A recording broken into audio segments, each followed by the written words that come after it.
Do I have the same tools to use with the commercial plans? No, you have different laws, same playbook, meaning that we're going to fight back, and I'm going to show you how to win. But these are going to be different kind of rules. Commercial plans are typically covered and regulated by ERISA, Federal Employment Retirement Income Security Act laws, or the PPACA. You might call it the ACA or Affordable Care Act. I typically call it the Unaffordable Care Act, or Federal Claims Procedure Regulations. All of these right here are dealing more with the commercial plans than they do Medicare. Now, some of the Federal Claims Procedure Regulations, like HIPAA, applies to both. But let's see how these commercial carriers are violating these regulations. Now, the clinics, by the way, you hold the power when you're following regulations and you're able to put these things together.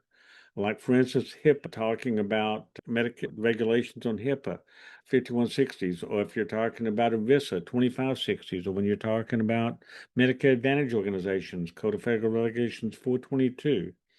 You're usually, though, unaware that you hold the power. Now, I know you're that no disrespect when I say the clinic ignorance of the law is very profitable to the carriers. They know about this. They're printing money like it's just like candy, and they know how to do, and they get away with it because they're banking on the fact that you do not know what the regulations are.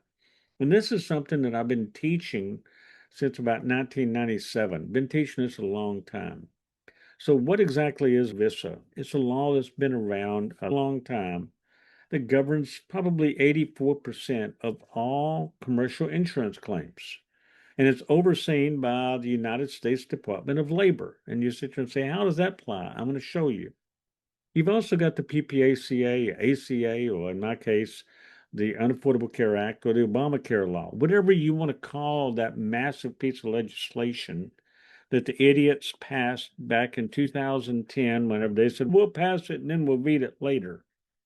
Okay, that's like saying I want to sign a contract with and then read it later. Like somehow reading it later can make some kind of a change to it.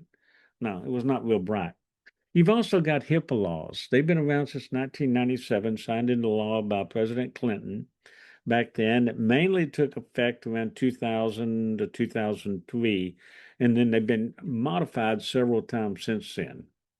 So first off, let's talk about ERISA, since that affects more than 80% of the claims that you are dealing with. Okay. It became law back in 1974, the same year that yours truly graduated